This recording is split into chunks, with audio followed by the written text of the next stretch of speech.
안녕하십니까. 제가 여러 교육 채널들을 보고 또 이제 듣고 또 정리를 하는 습관이 있거든요. 제가 고등학교로 좀 올라가 볼까 그런 생각이 들어서 고교 학점제랑 그 다음에 고등학교 이제 내신과 수능을 통한 대입 전형에 대해서 공부를 많이 했거든요, 나름. 그래서 그 부분에 대해서 좀 여러분께 도움이 되는 말을 하면 어떨까 해서 이 시간을 갖게 되었습니다. 제가 이번에 본 영상은 대학 입학 사정관님들께서 모여서 이제 사석에서 허심탄회하게 얘기를 하는 부분인데요. 현재 이제 지금 초 6학년부터는 지금 논술형 수능으로 바뀐다라는 말이 있기 때문에 현재 중 1, 2, 3에 해당되는 내용이 딱 맞을 것 같습니다. 특히 중3은 더 관심 있게 들으시면 좋을 것 같고요. 우리가 이제 고등학교를 준비하기 위해서 중학교 때 어떤 것을 알고 행동하면 되는지 제가 3가지 말씀드리려고 합니다. 첫 번째는 이제 고등학교 내신을 어떻게 준비해야 하는가를 많이 궁금해하고요. 고등학교에 있어서. 두 번째로는 이제 고등학교 올라갔을 때 이제 수능 준비는 또 어떻게 해야 하는가, 내신과 수능을 별개의 공부로 구분지어서 해야 되는가, 같은 공부라고 해야 하는가, 그거에 대해서 말씀드리고 싶고요. 세 번째로는 이제 학생부 종합 전형이라고 있거든요. 그러니까 학생부 교과 전형이라는 이제 등급으로 점수화한 정량적인 평가가 있고요. 교과 선생님들이나 다른 여러 담임 선생님들, 교과 선생님들, 고등학교 선생님들이 써주시는 가세특기나 또 행동발달 특성이나 여러 기록 같은 게 바로 이제 학생부 종합 전형이 되겠습니다. 그런 생기부를 어떻게 3년간 관리를 잘 할 것이냐, 그거에 대해서 3가지 말씀드리겠습니다. 우선 첫 번째, 고등학교 가서 내신을 어떻게 준비해야 하는가, 이런 질문을 많이 하거든요. 근데 이제 그거에 기초하면 고등학교 공부는 중학교 공부랑 뭐가 다른가를 아셔야 될 것 같습니다. 고등학교는 절대 학원 수업으로, 듣는 수업으로만 해서 성적이 올라가지 않습니다. 그러니까 중학교까지는 들어서 듣기만 해서 그걸 따라하면 성적으로 바로 보이는 듣는 공부가 되거든요. 학원에서 듣고 또 학교에서 똑같은 말 듣고 그러다 보면 이제 공부를 잘 하게 됩니다. 그래서 중학교는 벼락치기가 가능해요. 근데 고등학교는 듣는 공부로만 절대 성적으로 연결되지 않는다는 게 가장 큰 차이입니다. 그래서 중학교 때의 공부 습관을 가지고 고등학교로 올라가시면 사실 큰일 납니다. 그러니까 중1, 중2 때 듣는, 남한테 좀 의지하는 공부를 하셨다면 중3 때부터는 조금씩 자기 스스로 이제 어떤 지식, 정보를 정리하고 머릿속에 놓고 이제 그거를 좀 더 장기 기억화하는 요령을 터득하셔야 됩니다. 그래서 장기 기억은 그 단순 암기로 되지 않거든요. 따라서 장기 기억으로 가려면 중학교 때 문제집에 나오는 단순한 A단계의 반복적인 숫자나 그런 똑같은 유형의 반복의 학습을 하면 안 된다는 말을 좀 하고 싶습니다. 제 경험을 토대로 공부를 어떻게 하냐, 이런 질문을 받으면 기본적으로 필기가 우선 되어야 한다고 저는 얘기를 하거든요. 그래서 학습의 기본은 그러니까 개념과 어떤 자기 머릿속에 들어가야 할 정보를 적는 것부터 시작합니다. 이게 가장 기본이에요. 그래서 제가 항상 샤프나 볼펜을 선물로 학생들에게 가끔 주는 이유가 그만큼 필기가 중요하기 때문이거든요. 저의 그런 깊은 마음이 있었습니다.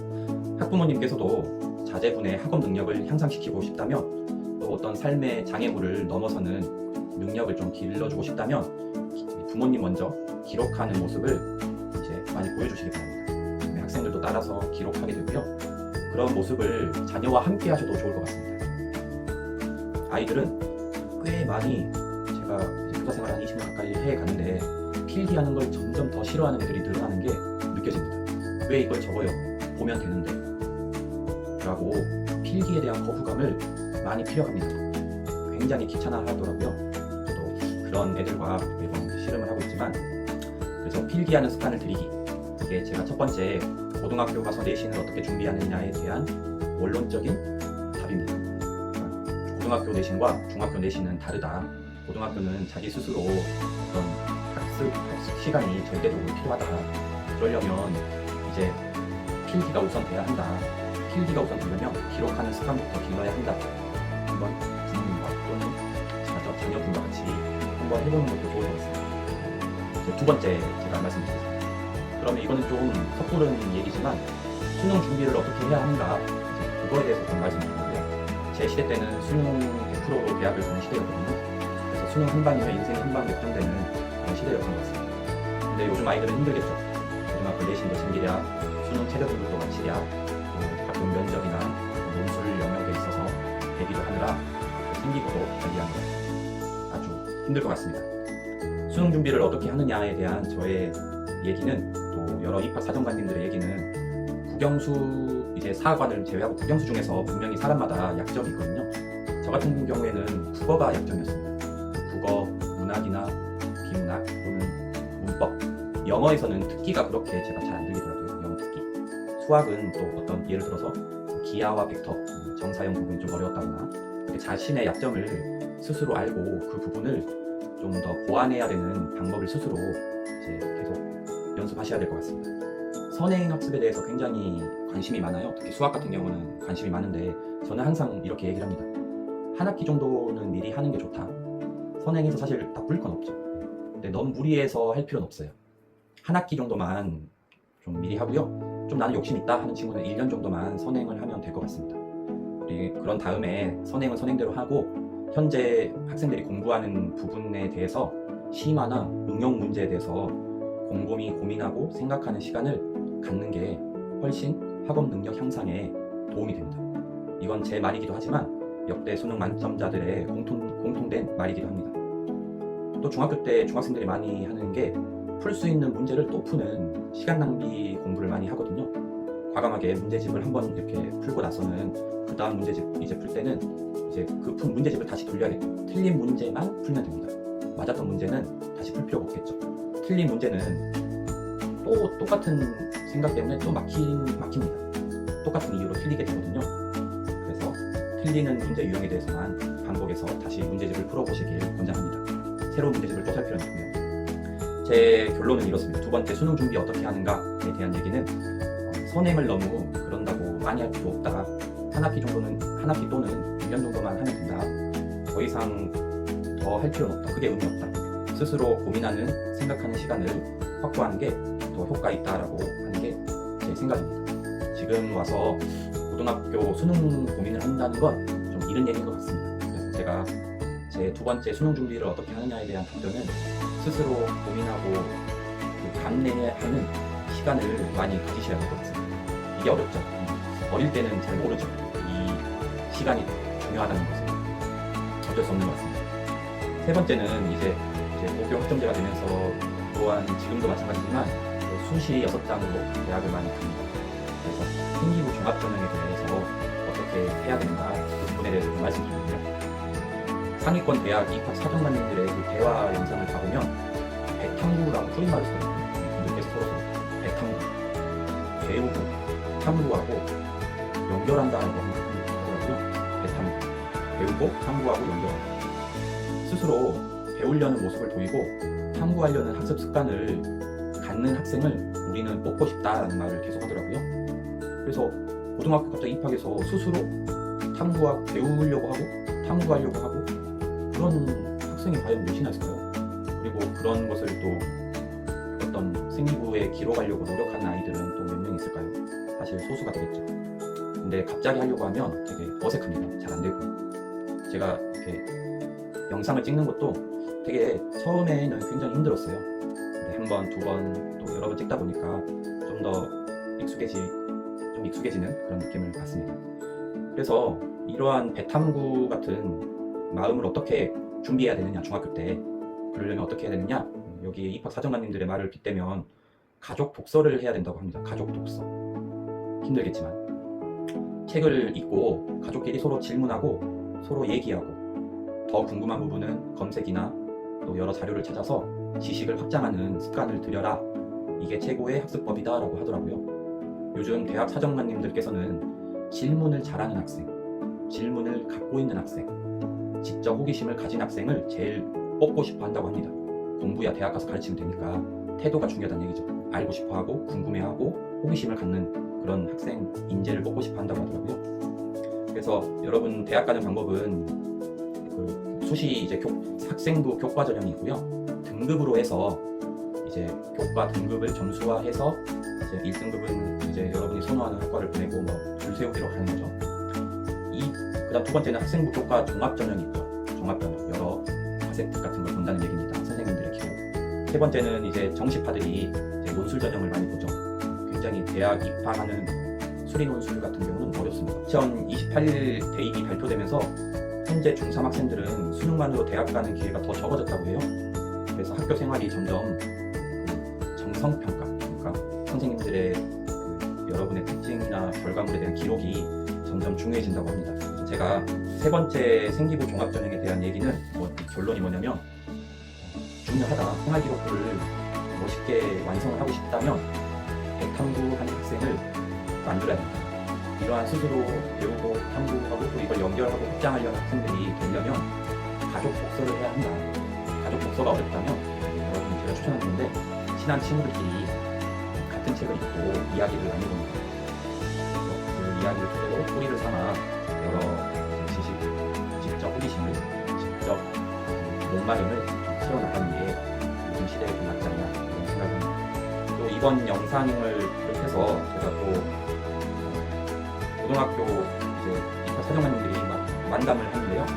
거기서 하는 몇 가지 말을 그냥 말씀드리려고요. 제가 적어놓은 거는 고등학교 가서 생기부를 하나의 꿈으로 일관되게 하는 게 낫냐, 아니면 꿈이 바뀔 수도 있지 않냐, 1년마다 그런 질문을 많이 받는데요. 그거에 대한 답변으로는 진로가 바뀌어도 사실은 상관은 없는데 꼭 역량, 호기심이 있어서 나는 관심이 생겨서 라는 단어를 굉장히 좋아한다고 합니다. 그리고 이 입학사정관님들이 또 말하는 게 고교 학점제에 대해서 얘기를 많이 하더라고요. 그래서 고2 때부터 이제 선택 과목을 선택하게 되는데 여러분이 선호하는 이제 상위권 수도권에 있는 대학들은 이미 선택 과목을 발표해 놨거든요. 그래서 선호하는 학과가 원하는 선택 과목을 우선으로 학교에서 개설할 확률이 높다고 합니다. 거의 이렇게 그 학과에 맞게 여러분이 이제 고등학교 2학년이 돼서 나 이런 학과에 가고 싶은데 그러면 그 학과에서 원하는 선택 과목들이 있거든요. 그 선택 과목을 들으시면 됩니다. 만약 그 선택 과목 다 듣고 나머지 또 선택을 해야 되는 경우가 있다면 그거는 이제 자유스럽게 좀 이제 본인이 듣고 싶은 분야에 이제 그리고 이분들이 또 말하는 말이 앞에서 한 말도 비슷하지만 성장 가능성을 굉장히 많이 본다고 합니다. 그래서 교과 선생님들의 기록이든 또는 비교과 선생님들의 기록이든 이 선생님과 티키타카 하면서 질문을 하고 또 발표도 하고 대답도 하는 그런 모습을 보이는 학생을 되게 원한다고 합니다. 여기까지가 입학 사정관님들의 만담을 제가 이제 영상을 보면서 또 제 생각과 이제 접목해서 좀 정리를 해왔습니다. 그리고 제가 이제 학교 생활을 하면서 안타까운 경우가 되게 많이 있어요.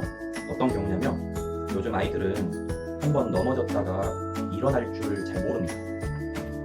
옛날에는 저희가 어릴 때 많이 뛰어다니다가 넘어지고 또 일어나고 또 모르고 또 넘어지고 다친데 또 다치고 막 그랬었잖아요. 요즘은 이 풍요로운 이 사회잖아요. 먹고 사는 문제가 우선 해결되는 이 사회에서 아이들은 그 회복 탄력성이라는 걸 좀 많이 잃었습니다. 그래서 작은 장애물에도 넘어지고 다시 일어날 의지조차 갖지 않는 경우가 굉장히 많습니다. 이게 가장 삶을 살아가는 데 있어서 가장 중요하거든요. 회복 탄력성. 이 회복 탄력성을 기르려면 부모님께서 집이라는 가정이라는 가족이라는 이게 따뜻한 보금자리, 그나마 내가 편하게 쉴 수 있는 곳이라는 역할을 좀 해주셔야 돼요. 내 아이들이 건강한 이제 따뜻한 나의 공간이 있다라는 또 나를 믿고 의지해주는 사랑해주는 가족이 있다는 그런 문제 하에 이제 도전할 마음이 생깁니다. 오늘 영상이 분명히 좋은 말인데 분명히 좋은 말입니다. 정말 이제 흡수율은 다르겠죠. 좀 생각을 해보고 수학쌤이 한 말에 대해서 나에게 접목시켜볼 만한 뭐가 있을까. 수학쌤이 여기 영상을 지금 올리면서 첫 번째 내신 준비 어떻게 하라, 고등학교에다 보니 필기를 열심히 하라네. 필기를 열심히 하려면 기록하는 습관을 기르라 하더라. 필기하는 습관? 필기하는 습관을 어떻게 기를까? 이런 생각을 해보시고요. 두 번째로 제가 말한 게 수능 준비를 어떻게 할 것이냐라는 말이거든요. 결국은 제가 가족 독서를 중학교 때만큼 독서할 수 있는 시간이 별로 없습니다. 이 시기에 독서를 많이 하셔야 될 것 같습니다.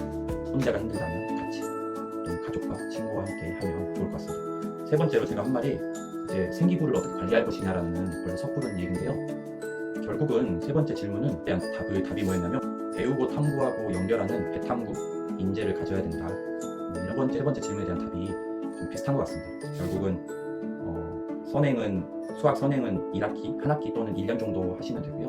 현재 교육과정에 맞는 문제들을 많이 풀어본 가족 독서를 하면 좋다. 이게 답이었던 것 같습니다. 사정아님들의 만담을 제가 얘기했고요. 그 다음에 마지막으로 제가 안타까운 점에 대해서 얘기를 한 게, 요즘 아이들은 회복 탄력성이 좀 부족하다. 그게 학교 생활을 하면 아이들에게서 좀 보이거든요. 그래서 조그만 장애물에도 좌절하지 않고 다시 일어날 수 있도록, 우리들한테는 작은 장애물이지만 아이들한테는 그게 커 보이잖아요. 따뜻한 보금자리 역할을 해주셔야 아이들이 또 탄탄한 바닥 위에 점프를 훨씬 편하게 할 것 같아요. 도움이 되셨길 바라고 오늘 영상은 여기까지 마치겠습니다. 수고하셨습니다.